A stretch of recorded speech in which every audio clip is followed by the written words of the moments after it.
Olá, amigos da Unipacamp. Estamos aqui mais uma vez no nosso podcast, o Pode ou Não Pode. E eu sou o Nicolas. Muito prazer ter você aqui no nosso podcast.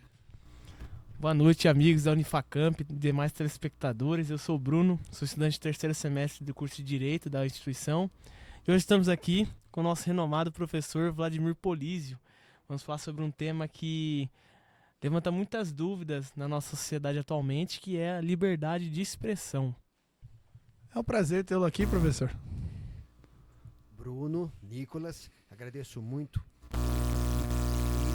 É muito importante esse trabalho de vocês. É uma atividade extensionista da faculdade da Unifacamp, que é capitaneado pela professora Gleis. É um trabalho muito importante essas entrevistas, porque são questões jurídicas e questões políticas que são abordadas. Isso é bastante esclarecedor, não só para os estudantes, mas para toda a sociedade. É um prazer imenso estar aqui com vocês. E agradeço a vocês em nome do grupo todo, porque o grupo não é só formado por vocês, existem outros colegas que estão aqui por trás das câmeras, desempenhando esse trabalho maravilhoso. Então, parabéns a vocês, a quem eu agradeço, elogio todo o grupo responsável pelas atividades.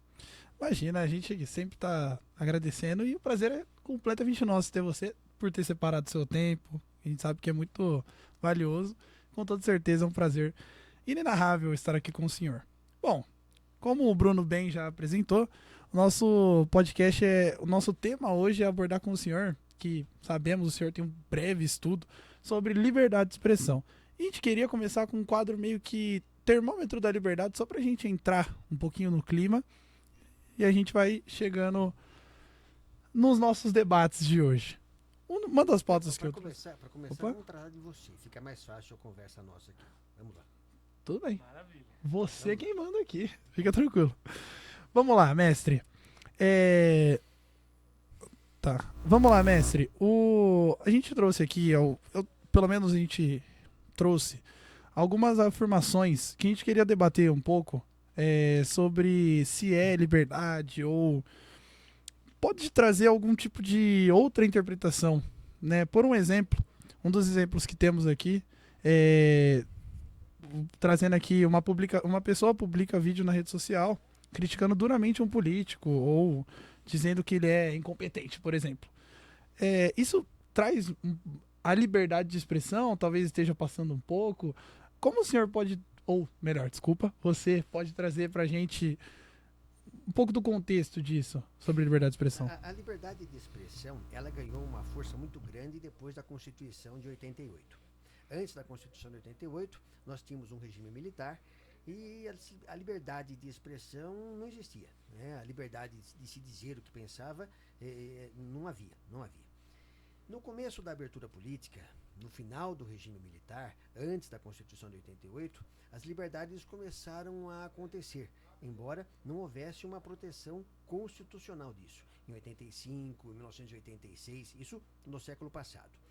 Quando veio a Constituição Federal atual, de 88, houve um avanço muito grande, aparentemente, com relação à liberdade de expressão. Porque foi garantido o direito de expressar o que bem entendesse, mas havia uma anotação lá que as pessoas seriam responsáveis, poderiam vir a ser responsabilizadas pelas palavras, pelo seu dito.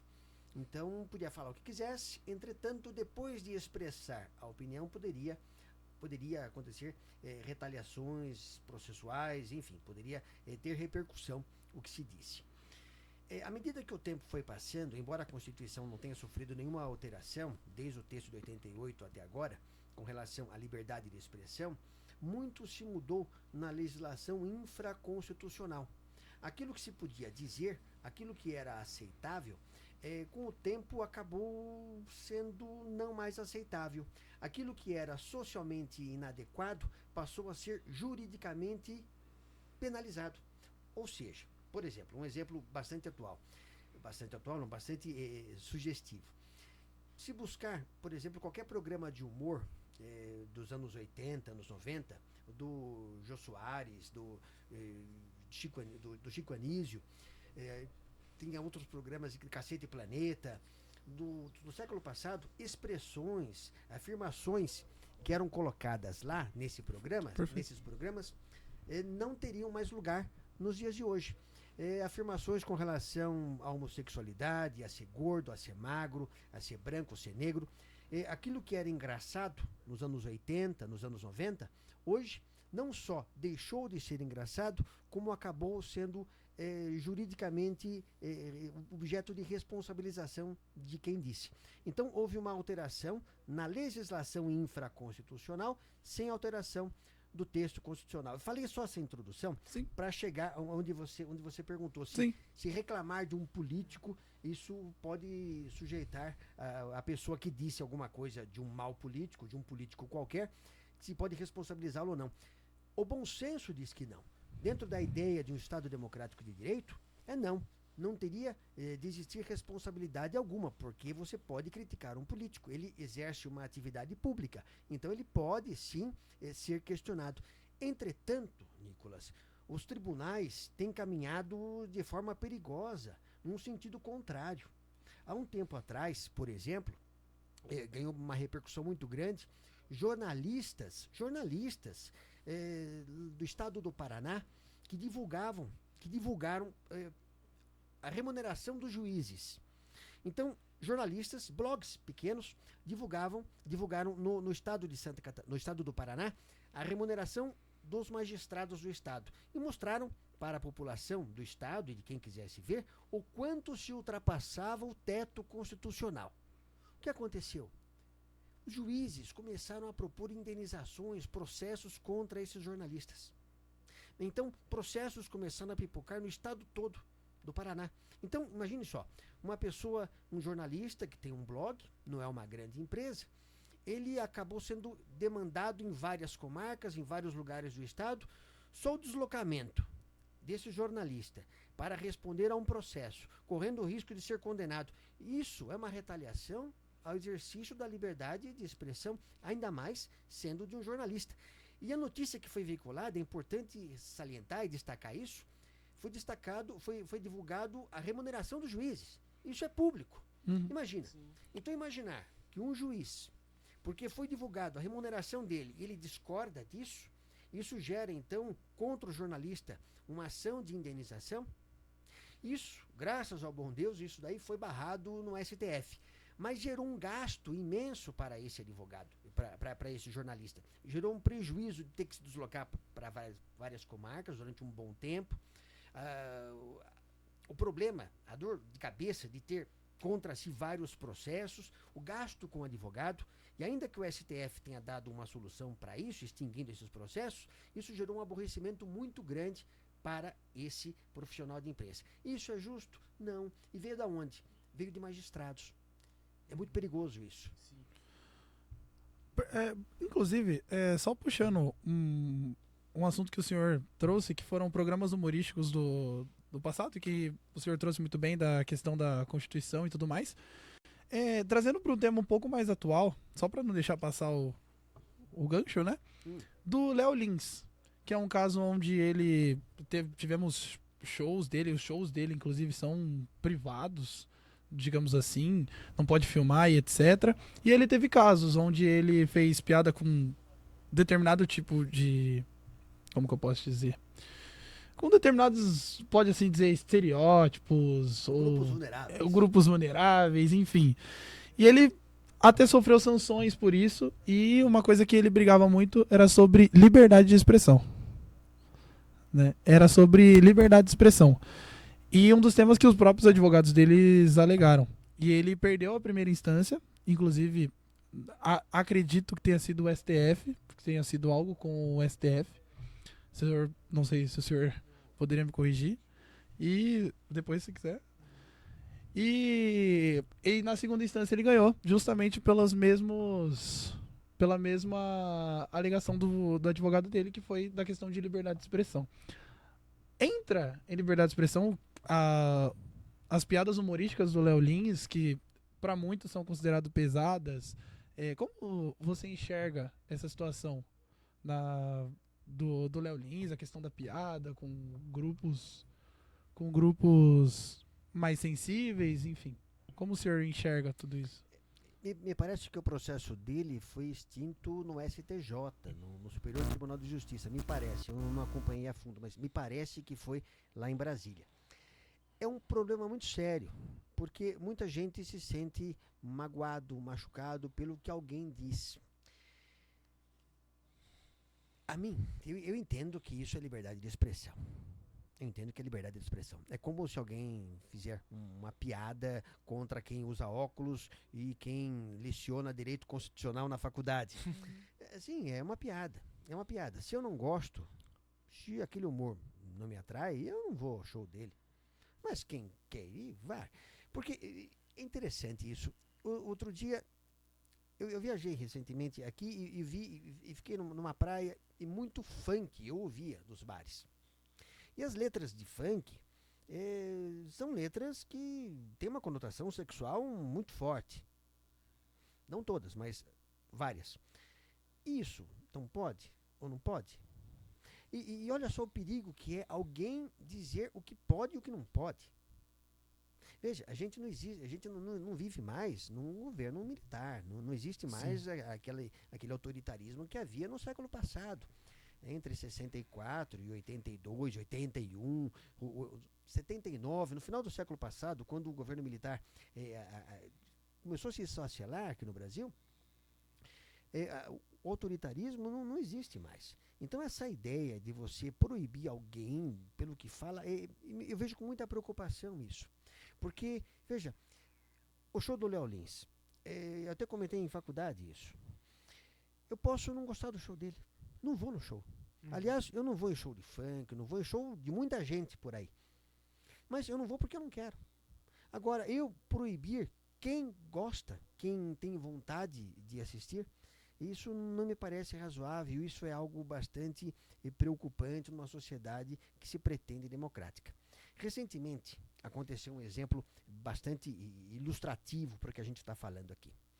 Um senador da República, presidente, relator da CPI do crime organizado, um senador do estado do Ceará, me fugiu o nome dele, de Sergipe.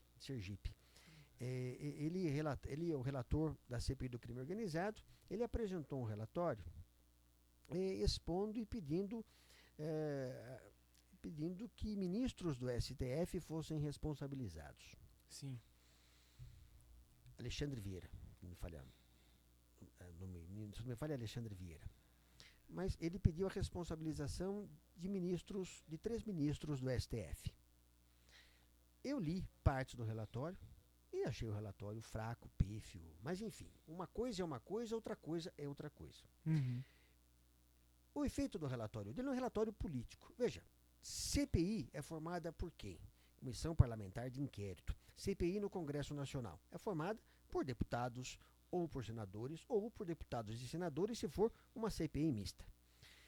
Quem compõe essa comissão são parlamentares.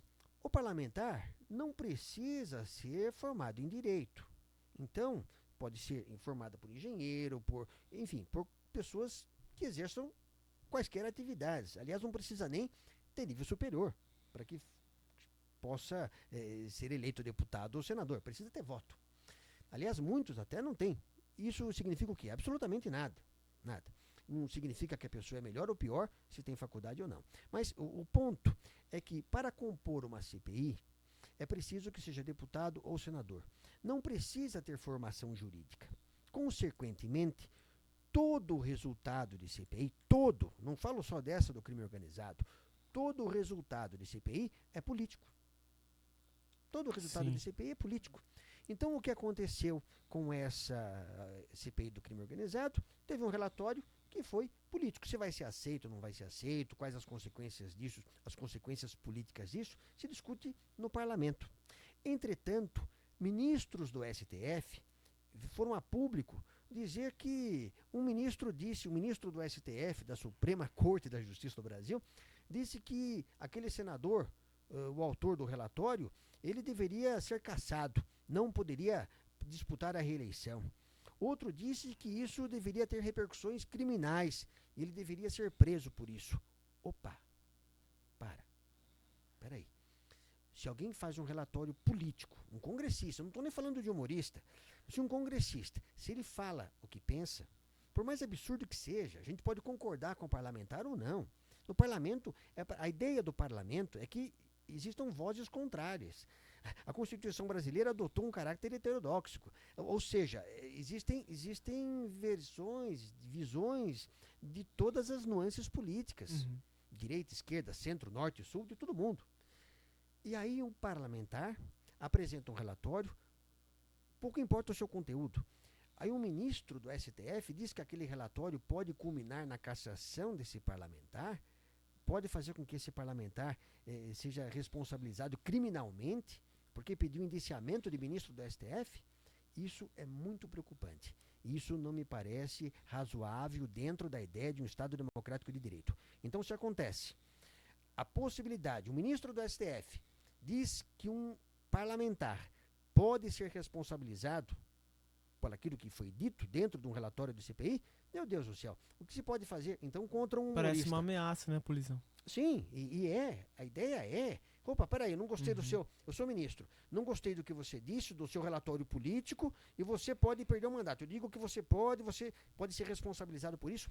Isso não é, isso foge da ideia de um Estado democrático de direito. Isso parece você, quando se puxa com uma corda, você puxa com muita força a corda. Isso é errado. Isso não me parece certo, não. Sim.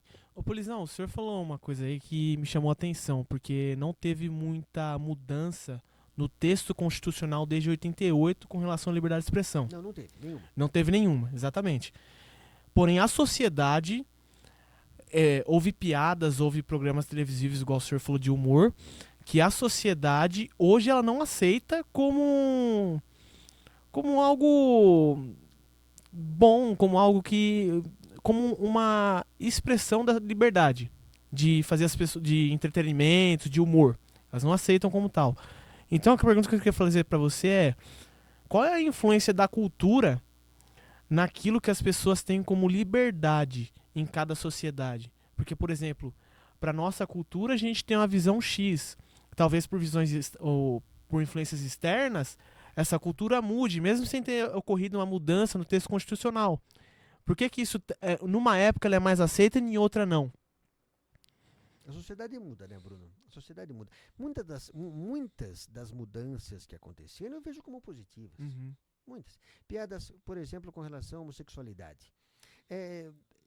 Isso daí, por exemplo, para ficar só num exemplo que é bastante comum.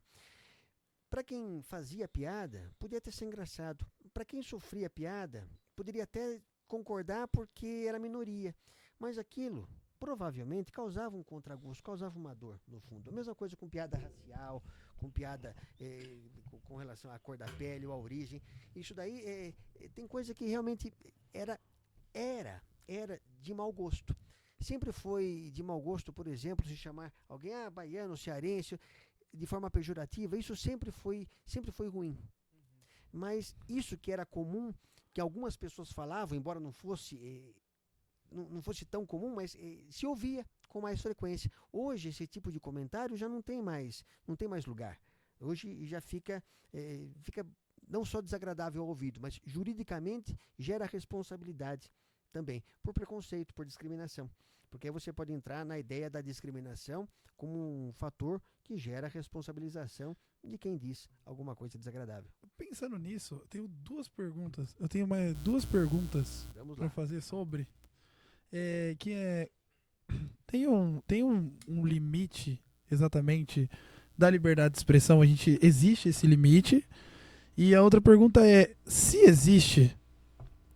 por um acaso existir, é correto, o Estado tem essa legitimidade de impor esse limite de liberdade de expressão, ou o senhor, ou você, perdão, mais uma vez, acha que não, acha que Nicolas, essa linha é tênue. Essa linha é tênue. O que pode e o que não pode. O limite, essa linha às vezes vai mais para lá e às vezes vem mais para cá. Isso muda bastante. Não existe um limite básico. Mas em linhas gerais, se tem o quê? Quem exerce atividade pública, um político, por exemplo, ele é mais sujeito a críticas porque ele exerce uma atividade de interesse ele é remunerado pelo Estado. Ele é um servidor público, é um agente público em sentido amplo. Agora, um empresário, alguém que tem uma atividade privada que não recebe do erário, não recebe do Estado. A intimidade dessa pessoa, ela deve ser mais preservada, porque essa pessoa, ela não tem nenhuma ligação com o Estado, com o erário, da forma como tem um político, por exemplo. Político, mas e aqueles que recebem do erário. Então, há um tempo atrás, eu me lembro na época de faculdade, eu me lembro que eu comentei, tinha um grupo, a gente conversando com um professor da faculdade, esse professor, ele era juiz, e depois passou a ser desembargador aqui no Tribunal de Justiça de São Paulo, e falando sobre transparência, sobre a ideia de acesso à informação, e a gente questionou esse professor sobre por que um salário não se divulga a remuneração de um juiz, a remuneração de um agente público. E ele deu risada, ele disse, imagina, isso é um absurdo, porque isso é a privacidade, isso é algo da esfera íntima, não interessa para ninguém quanto ganha um magistrado. Com o tempo, esse entendimento mudou, porque começaram a existir leis regulamentando a transparência, a divulgação, por exemplo, da remuneração de servidores públicos.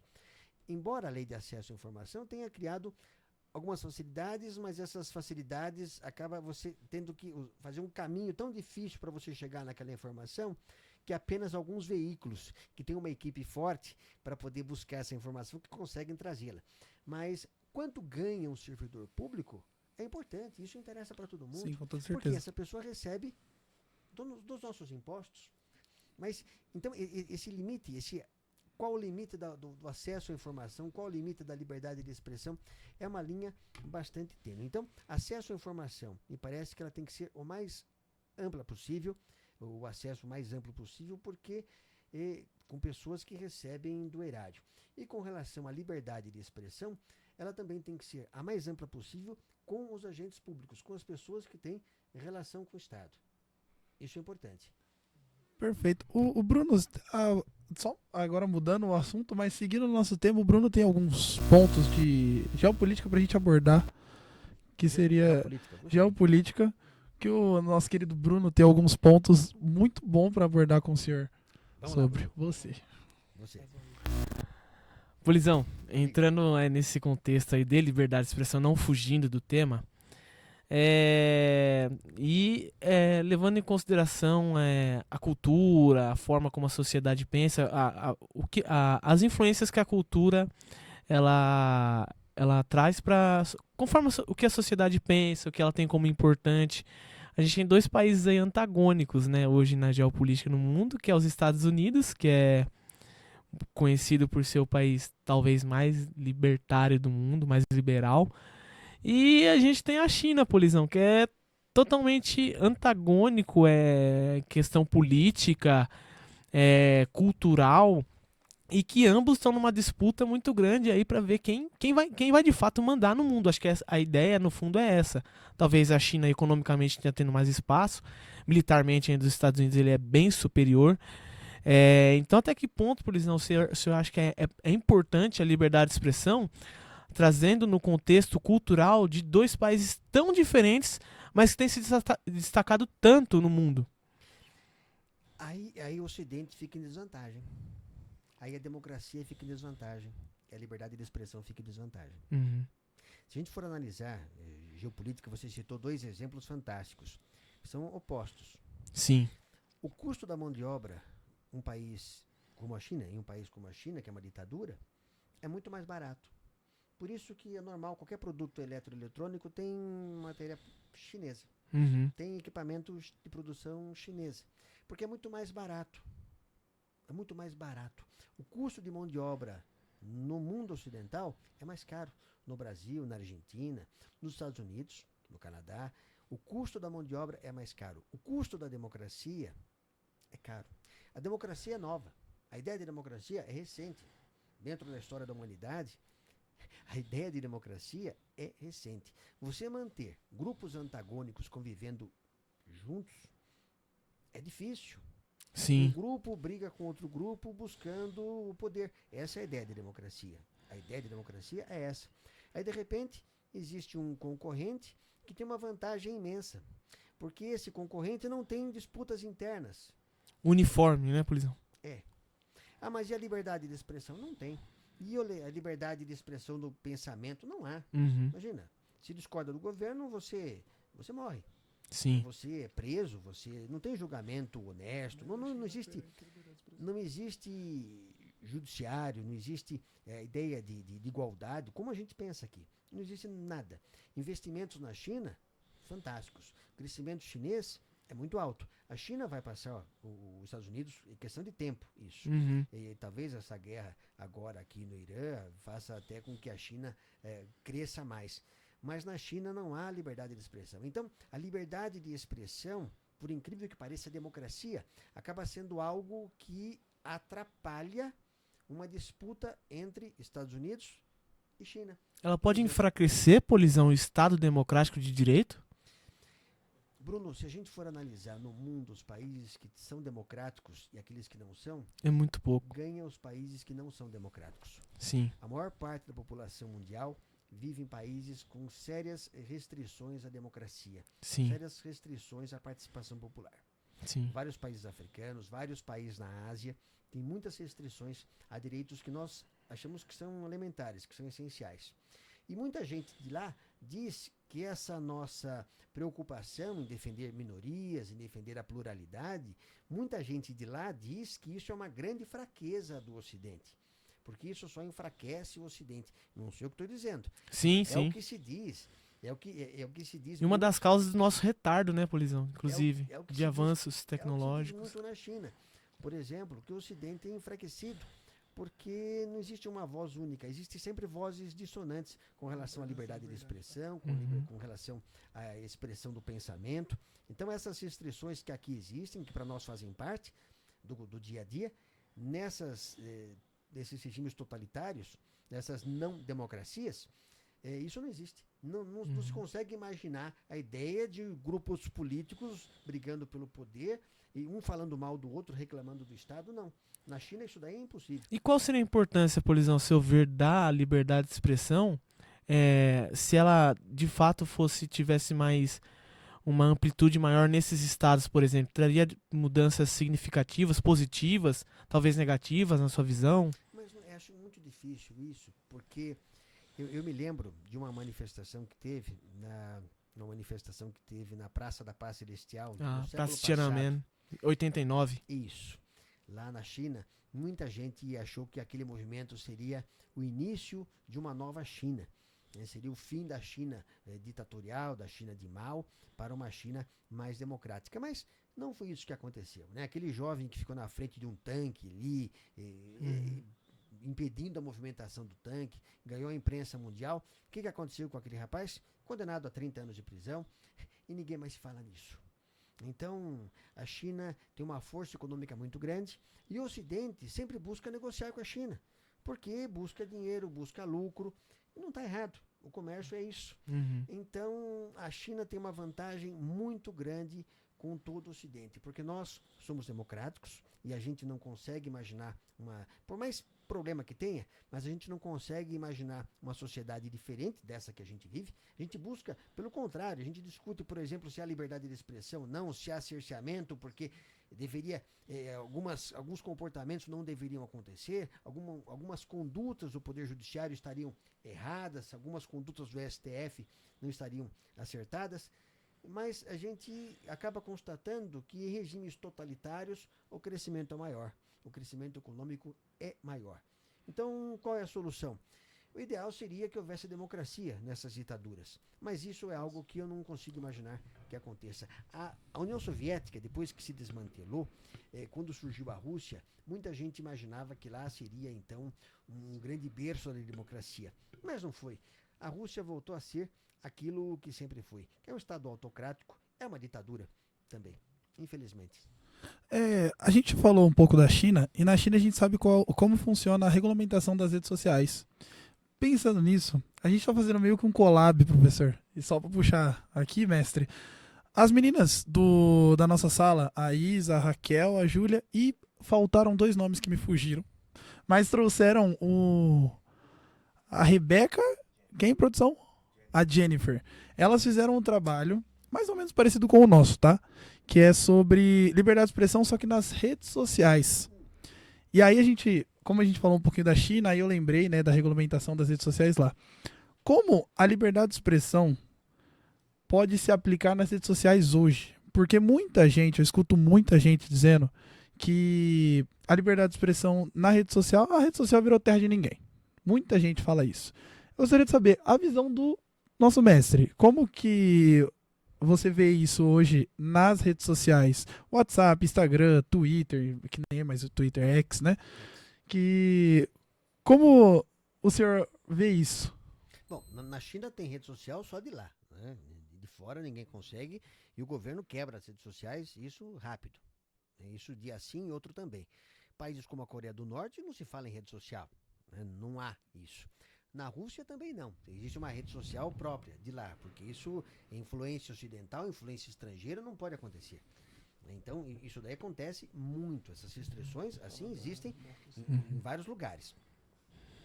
Aqui no Brasil existe uma legislação buscando regulamentar o que existe, o que pode acontecer nas redes sociais ou não.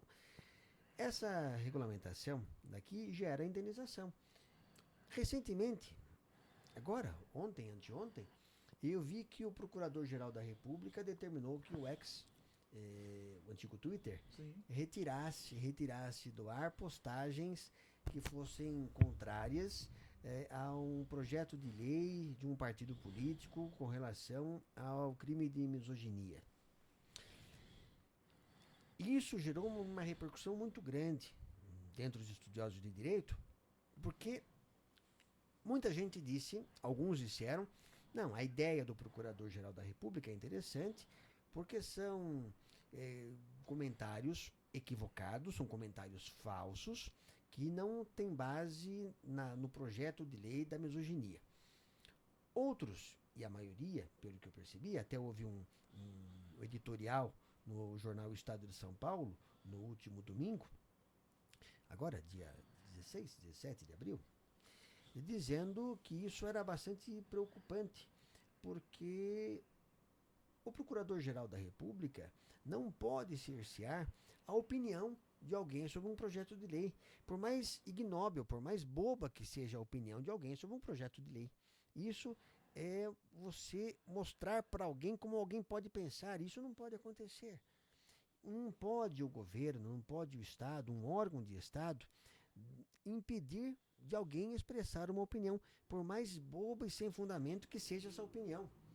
Porque a ideia é que a sociedade discuta, e que a sociedade chegue a um consenso, o que é correto, o que não é correto, ou que alcance grupos, essas informações, essas ideias, esses pensamentos, reverbere dentro dos seus grupos. Mas alguém do governo dizer o que pode, o que não pode, o que é errado, o que não é errado, isso não me parece correto. A ideia de você buscar nas redes sociais, de você impedir manifestação de pensamento em questões abstratas, como o projeto de lei, por exemplo, isso também não me parece adequado. Mas é evidente, quando você ofende alguém, você ofende determinada pessoa, você ofende determinado grupo social, você pode estar sujeito, sim, a responder por isso. Mas não se pode banalizar esse instituto. Polizão, voltando a falar um pouquinho aí do fator Rússia, né, que a gente estava discutindo sobre geopolítica, em 99 o Vladimir Putin ele assume. Em 91 tem a queda da União Soviética, em 99 o Putin assume, logo depois da renúncia do Boris Yeltsin, né, com problemas de embriaguez e tudo mais. Em 2000 ele é de fato reeleito. Em 2008 ele sai, entra o primeiro-ministro dele, o Dmitry Medvedev, e em 2012 ele volta e permanece até hoje no poder. Durante esse ciclo, teve fatores, Polizão, que me chamou muita atenção, por exemplo, o fato deles desenvolverem a própria internet cada vez mais para ficar autônomo do Ocidente e do resto do mundo, desenvolver a deles própria. E o outro fator, Polizão, que eu queria abordar com você é a reforma constitucional, porque em 2020 ou 2022 eles tiveram uma reforma constitucional lá na Rússia, no qual permitia que o Vladimir Putin permanecesse no poder até 2036, ou seja, com ele quando tiver 86 anos. Eu queria saber, Polizão, sua opinião sobre o fator de você ter essa reforma na mídia, nas redes sociais, a sua própria, para você cercear ou trazer uma falsa ideia de liberdade de expressão, e qual é a importância, se é importante ou não, você ter uma constituição sólida que mude muitos anos, ou se ela é benéfica, que tem alterações constantes, igual a gente vê em países ditatoriais, igual foi a Rússia, por exemplo, que o Putin se aproximou do Ocidente, talvez porque não tinha o fator China ainda crescendo, né? Depois que, claro que o fator econômico ele é muito importante para uma sociedade, para um país, mas é o fato que ele tentou trazer uma imagem de falsa democracia, principalmente, acredito eu, quando ele saiu, porque quando ele saiu da presidência, entre 2008 e 2012, ele se tornou primeiro-ministro, eles só trocaram. Então, qual é a sua visão sobre esses dois pontos, da liberdade de expressão e das reformas constitucionais dos países? A Rússia sempre foi um caso complicado, porque sempre, a história russa sempre, os russos sempre tentaram se aproximar da Europa, mas sempre olharam a Europa com desconfiança, sempre ficaram com o pé atrás. Então, depois dos Urais, dos Montes Urais, aquela parte da Ásia, eles têm um pé grande na Ásia, então eles têm uma identidade dúbia. Eles não se identificam como europeus, mas também não se identificam como asiáticos. Eles são russos, né? No sentido mais amplo que isso pode significar. Sim. Mas lá é uma ditadura. Lá é uma ditadura. A Rússia sempre teve governos ditatoriais. Isso desde a época dos czares, isso sempre depois da Revolução Russa, os ditadores sempre foram uma prática comum no Estado russo. Raríssimos os períodos de democracia. Quando houve a queda da União Soviética... Talvez só o Yeltsin, né, professor? Olhe lá também. Mas aí que tá, os partidos não havia partidos tão sólidos assim, havia uma multiplicação de partidos, eram vários partidos, e depois existiu uma oposição, na época, do Yeltsin, e depois o Putin assumiu, ele que foi do regime, do agente, ele era um agente secreto. Sim, né, ele atuou na Alemanha Oriental, inclusive. Agente secreto da KGB, do órgão de repressão da Rússia, da União Soviética. Ele, quando entrou no poder de forma democrática, ele acabou solapando, acabou enfraquecendo as instituições democráticas. E hoje a Rússia é um país em que não há partido de oposição. Todos os oposicionistas, todos os que fizeram oposição ao Putin se suicidaram. Caem do 10º andar, todos eles. Tem problema de labirintite. Tiveram mortes suspeitas, mortes por envenenamento, né? Um que morreu recentemente em Londres. Enfim, o governo, por coincidência, quem fazia oposição a Putin morria intoxicado, morria pelo mesmo produto químico. Então, isso é uma ditadura. Isso é o que aconteceu com Trotsky lá atrás.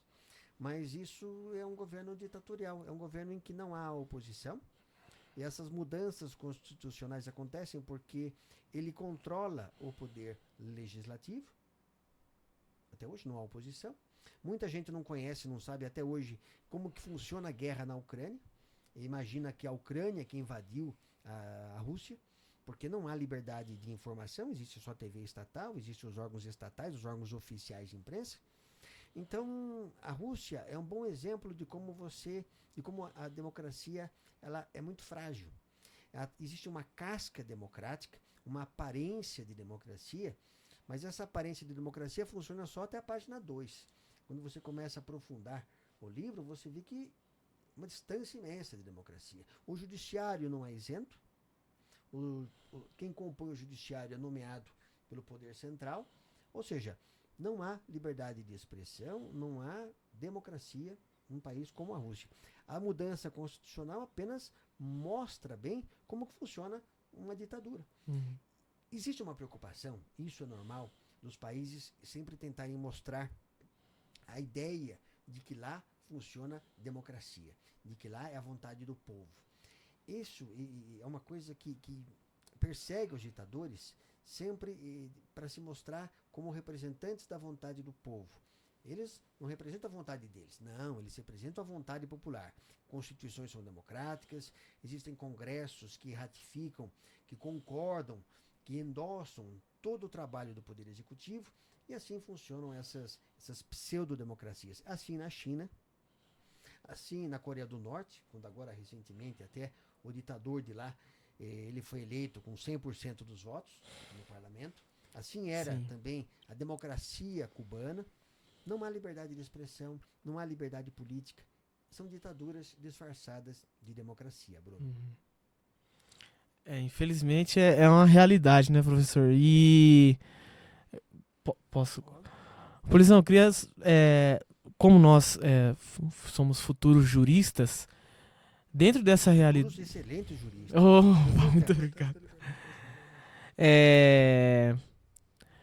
Qual a importância da liberdade de expressão dentro desses contextos e nós como futuros juristas, por exemplo, como que a gente vai sentir que está pisando num solo tranquilo para questionar essas decisões, inclusive dentro do Estado brasileiro, que, a nosso ver, estão silenciando a liberdade de expressão e o Estado democrático de direito. Como a gente tem essa ousadia como futuros juristas? Bruno, por que ter essa ousadia? Vale a pena? Existem filósofos que dizem que dentro de 1000 anos ninguém vai lembrar o que era democracia ou não. E que questionam o futuro da democracia. Justamente porque existem lugares em que não há democracia. Os países democráticos não combatem esses lugares em que não há democracia, em que não há direitos de minorias. A gente falou só da China. Vamos falar então dos produtores de petróleo, por exemplo. Muitas pessoas, a gente vê isso com frequência, muitas pessoas deixam países basicamente muçulmanos, Arábia e outros países ali da região do Golfo Pérsico, deixam esses países e buscam refúgio na Europa para poder expressar, para poder demonstrar, para poder, enfim, crescer individualmente, porque essas pessoas não têm restrições dentro dos seus países de origem. O que é feito pelas democracias para combater essas ditaduras, para combater os regimes que não respeitam minorias, que não respeitam a liberdade de expressão? Nada. Nada. Então, qual é a solução para isso? Então, não há. É uma coisa muito complexa. Quando se fala em geopolítica, a gente fica perdido, porque existem fenômenos que acabam se repetindo economicamente, acabam inviabilizando uma retaliação. Por exemplo, a gente vê agora essa situação do Irã. O Irã. Longe de falar que os Estados Unidos são o mocinho da história, que são sempre os bonzinhos, não são. Não são. Mas a polarização de hoje é mais ou menos assim. Se você elogia a conduta dos Estados Unidos, significa que você é um fascista. Se você elogia o Irã, é porque você, então, é de esquerda. Veja, esses excessos, isso acaba complicando bastante o diálogo, complicando uma conclusão séria, conclusão de gente grande sobre a geopolítica. Então, o que acontece? O Irã é uma ditadura disfarçada de democracia, oprime de forma violenta a população de lá. Existe uma restrição muito grande contra as mulheres, contra o uso do véu, aquelas coisas absurdas que, se alguém não usar a roupa de lá, corre o risco de ter um julgamento, de perder a vida. E tudo bem, o Ocidente se cala. Pode sair uma notinha no jornal aqui, uma notinha lá na outra, no outro veículo de imprensa, e não acontece absolutamente nada. Nessas manifestações que aconteceram pedindo democracia lá, antes do ataque dos Estados Unidos naquele país, a violência contra os jovens, contra os estudantes, contra as mulheres, era muito alta, contra as minorias, muito alta. 6 mil mortos. E o que aconteceu efetivamente do Ocidente contra eles? Absolutamente nada. E a preocupação é se essa situação nos Estados Unidos continuar, isso pode fazer com que o barril do petróleo aumente. Então isso daí não pode acontecer. É difícil. Os direitos humanos acabam sendo enfraquecidos, porque existe uma preocupação muito grande, sempre, com o lucro.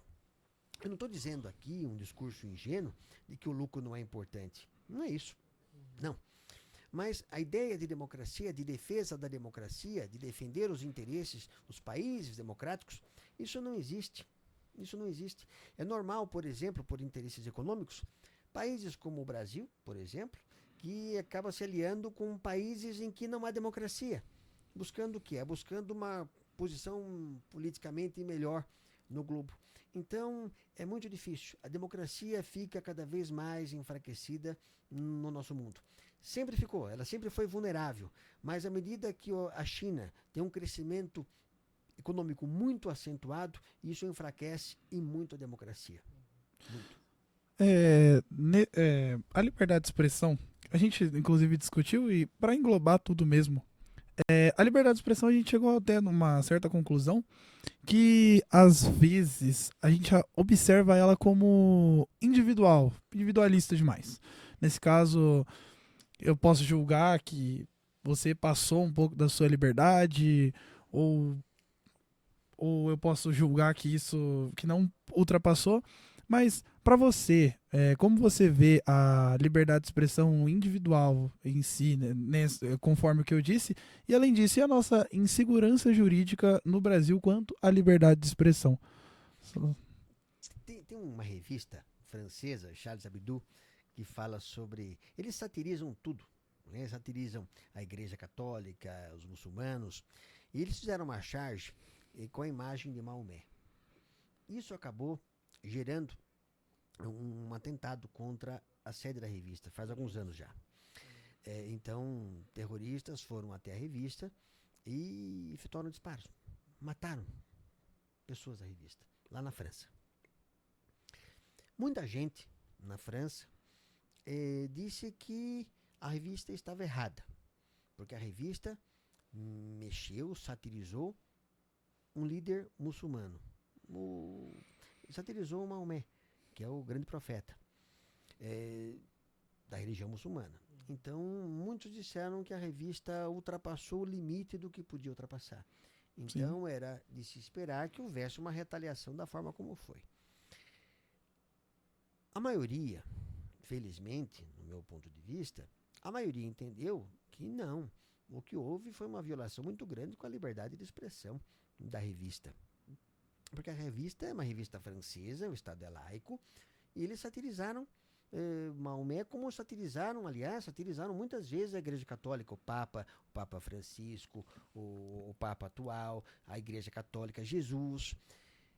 O que acontece? Quem não gosta daquilo, quem não gosta daquela piada, do que tem na revista, que não leia a revista, que não assine a revista, que não veja e não repercuta aquilo da revista. Mas a liberdade de expressão, à medida que o mundo se globaliza, isso acaba ganhando retaliação, ganhando contornos multilaterais. Então, muita coisa do que acontece na França, do que acontece nos Estados Unidos, do que acontece no Canadá, muitos comportamentos acabam repercutindo aqui no Brasil. Isso que você disse, Bruno, com relação à cultura, essa ideia da cultura woke, essa ideia do multilateralismo, isso acaba gerando retaliações, situações específicas, como a gente tem acompanhado aqui. O limite. Qual o limite da liberdade? Assim, não há. A piada, a brincadeira, ela pode gerar dissabores, e esses dissabores podem gerar indenizações. Isso faz com que muita gente tenha preocupação com o que vai dizer.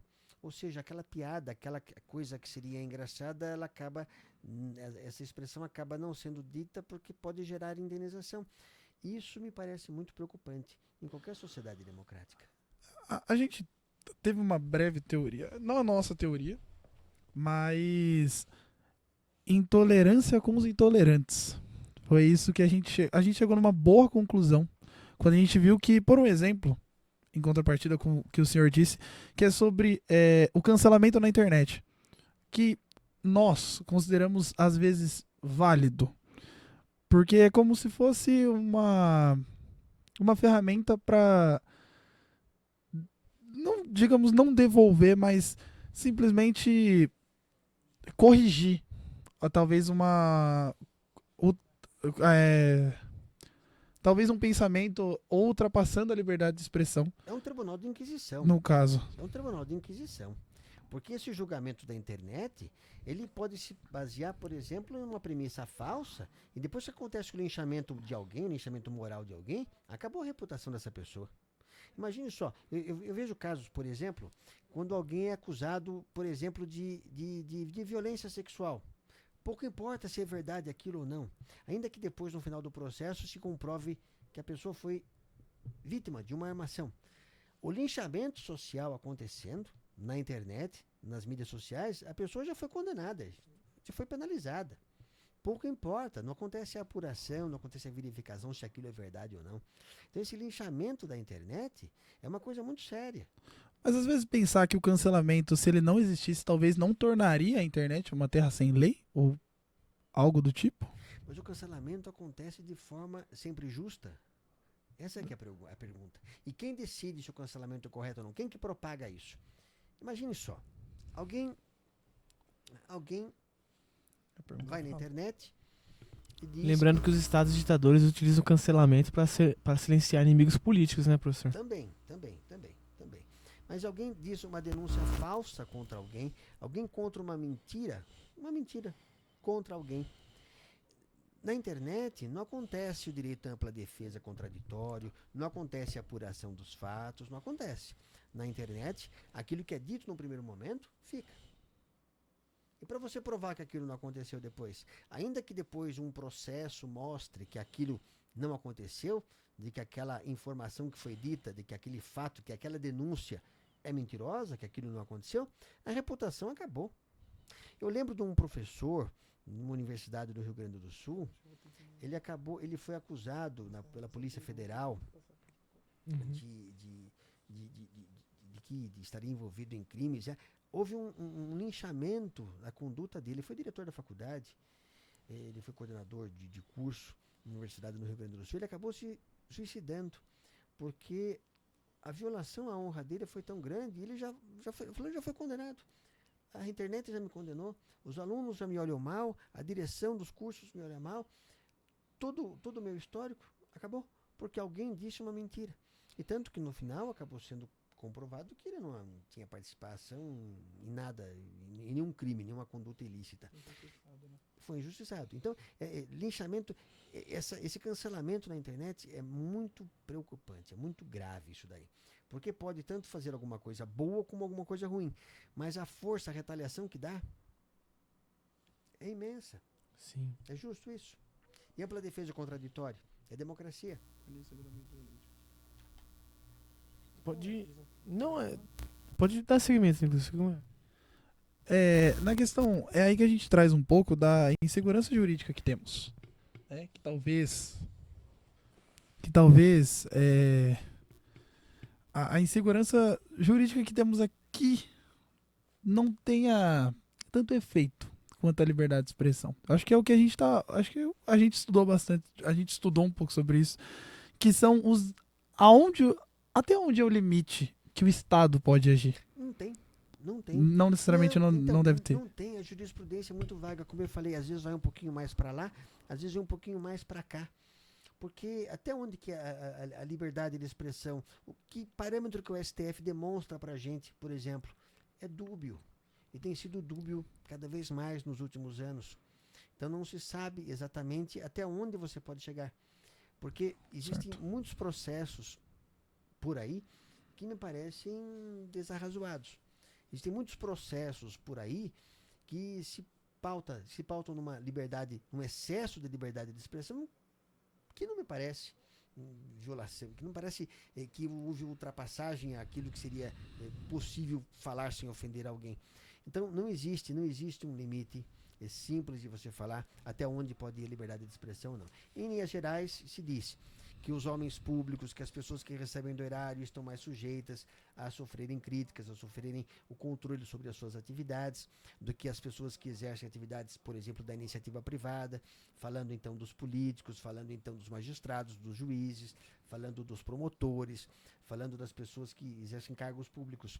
Essas pessoas estão mais sujeitas à crítica.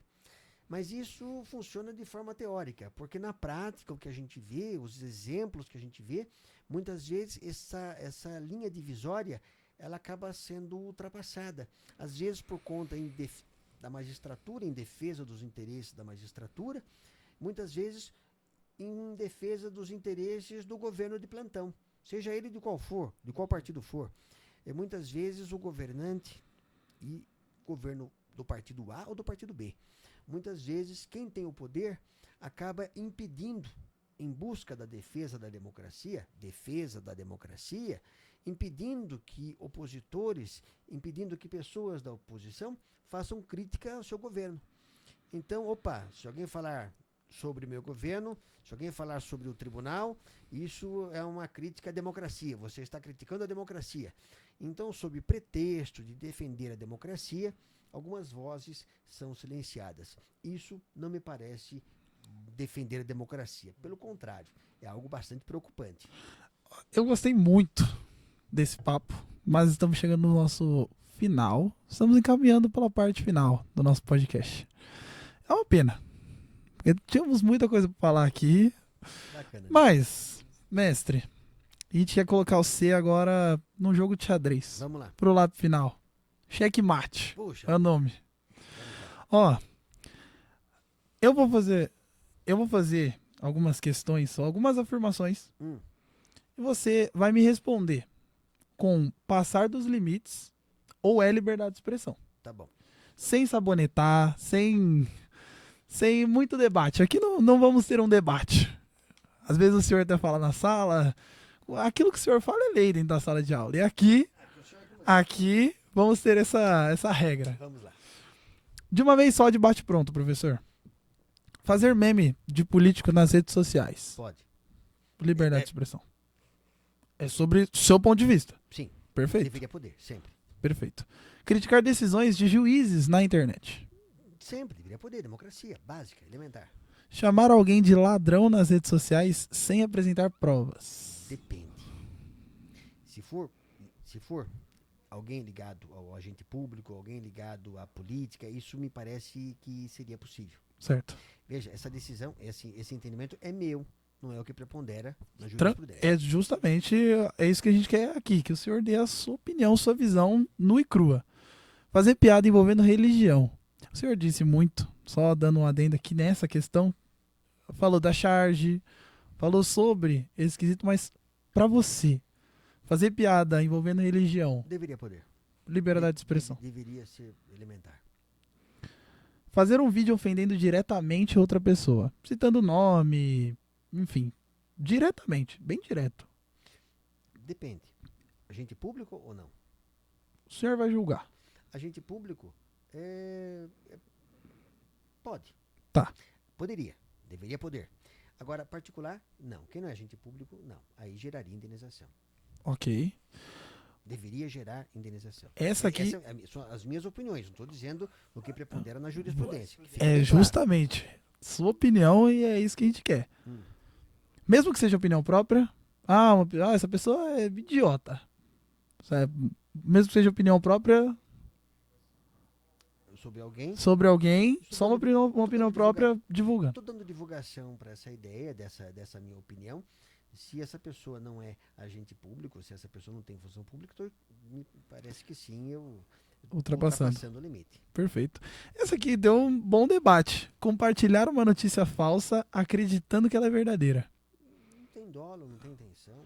Não me parece punível. Se a pessoa acredita que aquilo é verdadeiro, essa é a parte. Mas e como que prova que você acreditava que ela era verdadeira ou não? Então, é muito difícil, é muito subjetivo. Como que você vai demonstrar que o que você pensa é uma coisa ou se é outra? Não há como provar, a não ser que se mostre, a não ser que se prove, se demonstre que você mentiu, que você mande uma mensagem para alguém dizendo, olha, divulguei uma notícia que eu sei que é falsa. Aí se comprova, do contrário não. Não se pode presumir que a notícia é falsa, que a pessoa sabia que a notícia era falsa. Mas é uma ideia absurda, é um conceito bobo. Mas e daí? Essa pessoa acreditava. Até hoje, tem gente que acha que o homem não chegou à Lua. Até hoje tem gente que acha. Perfeito. Então, não me parece razoável. A minha opinião é que o homem chegou à Lua, sim, já faz muito tempo. Inclusive, a Artemis foi lá agora, deu a volta na Lua. Eu acredito nisso, para mim não tem dúvida.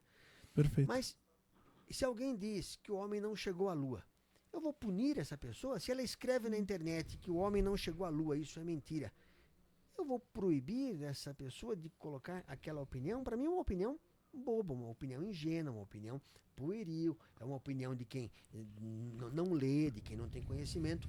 Mas proibi-la de dizer isso? Não, isso não me parece razoável. Não seria possível não penalizá-la porque ela tem um pensamento equivocado. Não. Bom, vamos para as duas últimas, rapidão? Porque senão, imagine só o absurdo que seria se a gente levar ao extremo isso. Alguém pode falar, por exemplo, que Deus existe, e outra pessoa, ou que Deus não existe, e alguém pode processá-la. Opa, isso é mentira, porque não se prova que Deus existe, nem que Deus não existe. E aí? Perfeito. Então, não. Então, essa situação é de foro íntimo. Se você entende que sim, entende que não, não. Perfeito. Ok. Perfeito. Vamos de bate pronto agora mesmo, só para encerrar? Um funcionário falar mal da empresa nas redes sociais? Um funcionário fala mal, empregado? Isso, Privada? empregado. É demissão. Na certa, não tenha dúvidas. Fazer um comentário preconceituoso na internet. Aí não pode. Aí não pode. Aí não pode. Passou o limite. Aí passou. Concordo. Bom, professor, O preconceituoso, você falou de forma ampla. preconceituoso, Né? de forma ampla. Mas preconceituoso de que não gosto de quem usa óculos, por exemplo. É preconceituoso. É. Preconceito. É. Liberdade? Então. É relativo. Porque o preconceito não gosto de quem usa óculos. É um preconceito. Realmente. Puxa, não gosto de quem usa camisa azul. E aí? Mas é um preconceito. Bom, professor, eu agradeço pelo bate-papo, agradeço muito pelos conhecimentos que o senhor pôde nos trazer, agradeço ao meu moderador, excelentíssimo. Por favor. Agradeço, galera. Muito obrigado a atenção de todos. Obrigado, professor, mais uma vez aí. Foi um prazer. E vamos marcar mais vezes aí, com outros temas polêmicos. A equipe aqui é fantástica, é um prazer conversar aqui, pessoas instruídas aqui que buscam sempre conhecimento bacana, uma equipe fantástica aqui da classe, pessoal muito bom. Aqui tem um palmeirense, tem um São Paulino aqui. Realmente, maravilhoso. e liberdade de expressão, né? Sim, Por favor, sim, time de tem futebol. corintiano na E liberdade de equipe. expressão. Tem turma variada aqui, isso que é importante. É um prazer estar aqui com vocês, obrigado pelo convite. Imagina. Muito bom. Nós que Muito bom. agradecemos Fiquei muito sempre. feliz. Obrigado. Ó, vou falar da turma que tá por trás, nossa produção. Alexandre, que tá ali, ó, que ajudou muito no trabalho. O meu ponto, que é o Johan, o Vitão, que estão lá no fundo. A parceria com o Alan e a turma aqui do estúdio. Agradecemos sempre, mais uma vez. Esse foi o nosso segundo episódio do Pode ou Não Pode. E a gente, mais uma vez, tenta desmistificar aquilo que o povo cria. Muito obrigado a todos. E até a próxima, quem sabe, muito em breve. Muito Tchau. obrigado. Falou, valeu.